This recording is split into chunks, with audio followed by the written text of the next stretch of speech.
ಎಲ್ಲರಿಗೂ ನಮಸ್ಕಾರ. ಯೋಗ ಚಿಕಿತ್ಸೆ ಕಾರ್ಯಕ್ರಮಕ್ಕೆ ಎಲ್ಲರಿಗೂ ಸ್ವಾಗತ. ನಾನು ಡಾಕ್ಟರ್ ಯಶಸ್ವಿನಿ ಎನ್. ಹಿಂದಿನ ಸಂಚಿಕೆಯಲ್ಲಿ ನಾವು ಯೋಗ ಫಾರ್ ಮೆನೋಪಾಸ್ ನೋಡಿದ್ವಿ. ಸೊ ಮೆನೋಪಾಸ್ ಅಂದರೆ ಏನು, ಯಾವ ರೀತಿ ಸಮಸ್ಯೆ ಆಗುತ್ತೆ ಅದರಲ್ಲಿ, ಸೊ ಅದಕ್ಕೆ ನಾವು ಯಾವ ರೀತಿ ಯೋಗಾಭ್ಯಾಸಗಳನ್ನು ಮಾಡ್ಬೋದು ಅಂತೆಲ್ಲ ಕಲ್ತ್ಕೊಂಡಿದ್ವಿ. ಸೊ ಇವತ್ತಿನ ಸಂಚಿಕೆಯಲ್ಲಿ ಮತ್ತಷ್ಟು ಆಸನಗಳು ಮತ್ತಷ್ಟು ಕ್ರಿಯೆಗಳನ್ನು ಕಲ್ತ್ಕೊಳ್ಳೋಣ. ಪ್ರಾರ್ಥನೆಯಿಂದ ಶುರು ಮಾಡೋಣ. ಎಲ್ಲರೂ ನೇರವಾಗಿ ಕೂತ್ಕೊಳ್ಳಿ. ನಮಸ್ಕಾರ ಮುದ್ರೆಯನ್ನು ತಗೊಳ್ಳಿ. ಕಣ್ಮುಚ್ಚಿರಲಿ. ದೀರ್ಘವಾದ ಉಸಿರನ್ನು ತಗೊಳ್ಳಿ. ಉಸಿರನ್ನ ಬಿಡಿ.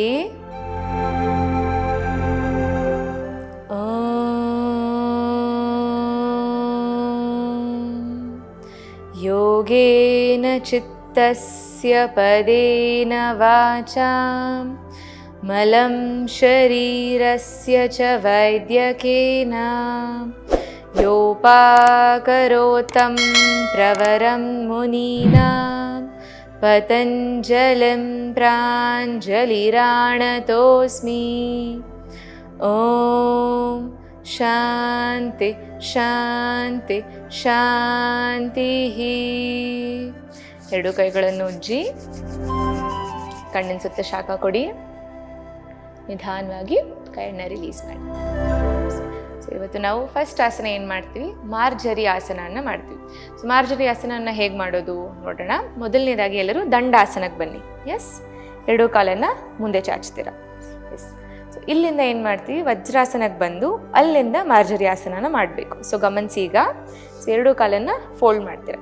ಸೊ ಬಲಗಾಲನ್ನು ಸೈಡಿಂದ ತಗೊಂಡು ಬಲಪೃಷ್ಠದ ಕೆಳಗೆ ಇಟ್ಕೋತೀರಾ. ಎಡಗಾಲನ್ನು ಎಡಪೃಷ್ಠದ ಕೆಳಗಡೆ ಇಟ್ಕೋತೀರ.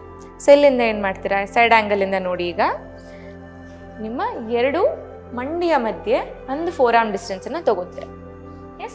ಮತ್ತು ಅದೇ ಡಿಸ್ಟೆನ್ಸನ್ನು ಮುಂದೆ ಕೂಡ ತಗೋತೀರ. ಈಗ ನಿಂತ್ಕೋಬೇಕು. ಓಕೆ. ಸೊ ನಿಮ್ಮ ಕೈ ಏನಿದೆ ನೇರವಾಗಿರಬೇಕು. ಸೊ ಇಲ್ಲಿಂದ ಏನು ಮಾಡ್ತೀರಾ, ಉಸಿರು ತಗೊಂಡು ಕತ್ತನ್ನು ಮೇಲೆತ್ತೀರ. ನೋಡಿ, ಸೊಂಟನ ಗಮನಿಸಿ ಕೆಳಗೆ ಬರ್ತೀರ. ಮತ್ತು ಉಸಿರು ತಗೊಂಡು ಮೇಲೆ ಬರ್ತೀರ. ಸೊ ನಿಮ್ಮ ಇಡೀ ಸ್ಪೈನಲ್ಲಿ ಮೂವ್ಮೆಂಟ್ ಆಗಬೇಕು. ಸೊ ಒಟ್ಟಿಗೆ ಮಾಡೋಣ. ಉಸಿರು ತಗೊಳ್ತಾ ಮೇಲೆ ನೋಡಿ, ಉಸಿರನ್ನ ಬಿಡ್ತಾ ಕೆಳಗೆ. ಉಸಿರು ತಗೊಂಡು ಮೇಲೆ ಬನ್ನಿ. ಉಸಿರು ಬಿಡ್ತಾ ಕೆಳಗೆ. ಉಸಿರು ತಗೊಂಡು ಮೇಲೆ ಬನ್ನಿ. ನಿಮ್ಮೆಲ್ಲ ಬೆನ್ನಿನ ಮಸಲ್ಸ್ ಎಲ್ಲ ಹೇಗೆ ಆಕ್ಟಿವೇಟ್ ಆಗ್ತಿದೆ ಅಂತ ಗಮನಿಸಿ. ಉಸಿರು ಬಿಡ್ತಾ ಕೆಳಗೆ. ಉಸಿರು ತಗೊಂಡು ಮೇಲೆ ಬನ್ನಿ. ಹೋಲ್ಡ್ ಮಾಡಿ. ಈಗ ಉಸಿರಾಡ್ತಾ ಇರಿ. ಉಸಿರನ್ನ ಹಿಡ್ಕೋಬೇಡಿ. ಉಸಿರಾಡಿ. ನಿಧಾನವಾಗಿ ಉಸಿರನ್ನ ಬಿಡ್ತಾ ಹಂಚ್ ಮಾಡಿ. ಎಲ್ಲೂ ಉಸಿರಾಡ್ತಾ ಇರಿ. ನಾರ್ಮಲ್ ಬ್ರೀದಿಂಗಲ್ಲಿರಿ. ಮತ್ತೊಮ್ಮೆ ಕೊನೆಯ ಸುತ್ತು ಉಸಿರು ತಗೊಳ್ಳಿ. ಹೋಲ್ಡ್ ಮಾಡಿ. ಇಲ್ಲಿ ನಿಮ್ಮ ಲೋವರ್ ಬ್ಯಾಕ್ ಅಥವಾ ಸೊಂಟದಲ್ಲಿ ಹೇಗೆ ಮಸಲ್ಸ್ ಎಲ್ಲ ಸ್ಟ್ರೆಚ್ ಆಗ್ತಿದೆ ಅಂತ ಗಮನಿಸಿ. ಉಸಿರಾಡ್ತಾ ಇರಿ. ಉಸಿರನ್ನ ಹಿಡ್ಕೋಬೇಡಿ. ನಿಧಾನವಾಗಿ ಉಸಿರನ್ನ ಬಿಡುತ್ತಾ ಹಂಚ್ ಮಾಡಿ. ನಿಮ್ಮ ಗಲ್ಲನ್ನು ನಿಮ್ಮ ಎದೆಗೆ ತಾಗ್ಸಕ್ಕೆ ಪ್ರಯತ್ನ ಮಾಡಬೇಕು.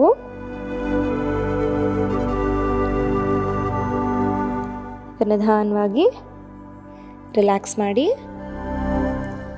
ಕೈನ ರಿಲೀಸ್ ಮಾಡಿ ವಜ್ರಾಸನದಲ್ಲಿ ಕೂತ್ಕೊಳ್ಳಿ. ಸೊ ನೋಡಿದ್ರಲ್ಲ ಮಾರ್ಜರಿ ಆಸನನ ಹೇಗೆ ಮಾಡೋದು ಅಂತ. ಸೊ ನೆಕ್ಸ್ಟ್ ಏನು ಮಾಡೋಣ, ನೆಕ್ಸ್ಟ್ ಬಂದು ವ್ಯಾಘ್ರಾಸನ ಅಥವಾ ಟೈಗರ್ ಪೋಸನ್ನು ಮಾಡ್ತೀವಿ. ಸೊ ಇದನ್ನು ನಾವು ಮಾರ್ಜರಿ ಆಸನ ಅದು ಸೆಕೆಂಡ್ ಸ್ಟೆಪ್ ಅಂತಲೇ ಹೇಳ್ಬೋದು. ಸೊ ಅಬ್ಸರ್ವ್ ಮಾಡಿ. ಮತ್ತೊಮ್ಮೆ ಕಾಲಿನ ಮಧ್ಯ ಡಿಸ್ಟೆನ್ಸ್ ತಗೋತೀರಾ. ಎರಡೂ ಕೈಯಲ್ಲಿ ಡಿಸ್ಟೆನ್ಸ್ ತಗೋತೀರಾ. ಸೊ ಈಗ ಇಲ್ಲಿಂದ ಏನು ಮಾಡ್ತೀರಾ, ಉಸಿರು ತಗೊಂಡು ಕತ್ತನ್ನು ಮೇಲೆ ಎತ್ತಿದ್ರಿ. ಸೊ ಇದನ್ನು ಮಾರ್ಜರಿ ಆಸನದಲ್ಲಿ ಮಾಡಿದ್ರಿ. ಈಗ ವ್ಯಾಘ್ರಾಸನದಲ್ಲಿ ಏನು ಮಾಡ್ತೀರಾ, ಕಾಲಿಂದನೂ ಮೂವ್ಮೆಂಟನ್ನು ಮಾಡ್ತೀರಾ. ಸೊ ಉಸಿರು ತಗೊಳ್ತಾ ತಲೆಯನ್ನು ಮೇಲೆತ್ತಿ ನಿಧಾನವಾಗಿ ನಿಮ್ಮ ಬಲಗಾಲನ ಮೇಲೆತ್ತಿ. ಇಲ್ಲಿ ಕಾಲನ್ನು ಈ ರೀತಿ ಚಾಚೋ ಆಗಿಲ್ಲ. ತುಂಬ ಜನ ಏನು ಮಾಡ್ತಾರೆ, ಈ ರೀತಿ ಕಾಲು ಚಾಚ್ಬಿಡ್ತಾರೆ.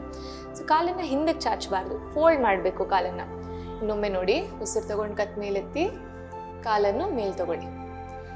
ಎಷ್ಟು ಬಾಡಿಗೆ ಹತ್ತಿರ ಬರೋಕ್ಕಾಗುತ್ತೋ ಅಷ್ಟು ಹತ್ತಿರ ಬರಬೇಕು. ಮುಂದೆ ನೋಡಿ. ಈಗ ಉಸಿರನ್ನು ಬಿಡ್ತಾ ಏನು ಮಾಡ್ತೀರಾ, ನಿಮ್ಮ ಮಂಡಿಯನ್ನು ನಿಮ್ಮ ಹಣೆಗೆ ತಾಗ್ಸೋಕ್ಕೆ ಪ್ರಯತ್ನ ಮಾಡ್ತೀರಾ.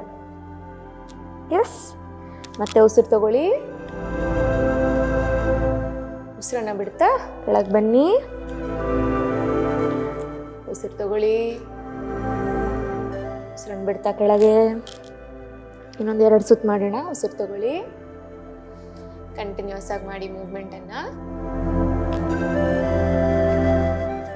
ಸುತ್ತು ಮೇಂಟೈನ್ ಮಾಡಿ ಕತ್ ಮೇಲೆತ್ತಿ ಉಸಿರಾಡ್ತಾ ಇರಿ. ನೋಡಿ ಹೇಗೆ ಡಿಫ್ರೆನ್ಸ್ ಫೀಲ್ ಆಗ್ತಿದೆ ನಿಮ್ಮ ಎಡ ಮತ್ತು ಬಲಗಡೆಯಲ್ಲಿ, ಪೃಷ್ಠಭಾಗದಲ್ಲಿ, ಸೊಂಟ ಭಾಗದಲ್ಲಿ. ನಿಧಾನವಾಗಿ ಉಸಿರನ್ನು ಬಿಡ್ತಾ ಕಾಲನ್ನು ಮುಂದೆ ತಗೊಬನ್ನಿ. ಈಗ ರಿಲ್ಯಾಕ್ಸ್ ಮಾಡಿ. ಎಸ್, ನೋಡಿದ್ರೆಲ್ಲ ಹೇಗೆ ಮಾಡೋದು ವ್ಯಾಘ್ರಾಸನ ಅಂತ. ಈಗ ಇದೇ ಪ್ರಾಕ್ಟೀಸನ್ನು ಎಡಗಡೆಯಲ್ಲಿ ಸಹ ಮಾಡೋಣ. ಇಲ್ಲಿಂದ ಉಸಿರು ತಗೊಳ್ತಾ ಕತ್ ಮೇಲೆ ಕಾಲನ್ನು ಮೇಲೆತ್ತಿ. ಎಸ್, ಉಸಿರು ಬಿಡ್ತಾ ಕೆಳಗಡೆ. ಇನ್ಹೇಲ್, ಕಾಲನ್ನು ಮೇಲೆತ್ತಿ. ಉಸಿರು ಬಿಡ್ತಾ ಕೆಳಗೆ. ಉಸಿರು ತಗೊಂಡು ಮೇಲೆ ಬನ್ನಿ. ಉಸಿರು ಬಿಡ್ತಾ ಕೆಳಗೆ. ಉಸಿರು ತಗೊಂಡು ಮೇಲೆ ಬನ್ನಿ. Very good. ಆರ್ಚ್ ಆಗಬೇಕು ಬಾಡಿ ಕಂಪ್ಲೀಟ್ ಆಗಿ. ಉಸಿರು ಬಿಡ್ತಾ ಕೆಳಗೆ ಬನ್ನಿ. ಇನ್ನೊಂದು 2 ಸುತ್ತು ಮಾಡೋಣ. ಉಸಿರು ತಗೊಳ್ಳಿ, ಉಸಿರು ಬಿಡಿ. ಕೊನೆಯ ಸುತ್ತು ಕಾಲ್ ಮೇಲೆತ್ತಿ. Very good. ಮೇಂಟೈನ್ ಮಾಡಿ, ಉಸಿರಾಡಿ ಇಲ್ಲಿ. ಉಸಿರು ಬಿಡ್ತಾ ಕೆಳಗೆ. ಈಗ ನಿಧಾನವಾಗಿ ರಿಲ್ಯಾಕ್ಸ್ ಮಾಡಿ. ಶಶಂಕಾಸನದಲ್ಲಿ ರಿಲ್ಯಾಕ್ಸ್ ಮಾಡಿ. ಹಣೆಯನ್ನು ನೆಲಕ್ಕೆ ತಾಗಿಸಿ ದೀರ್ಘವಾದ ಉಸಿರನ್ನು ತಗೊಂಡು ಉಸಿರನ್ನು ಬಿಡಿ.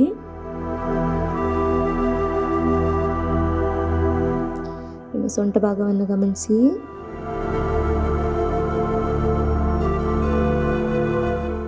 ನಿಧಾನವಾಗಿ ವಜ್ರಾಸನಕ್ಕೆ ಬನ್ನಿ.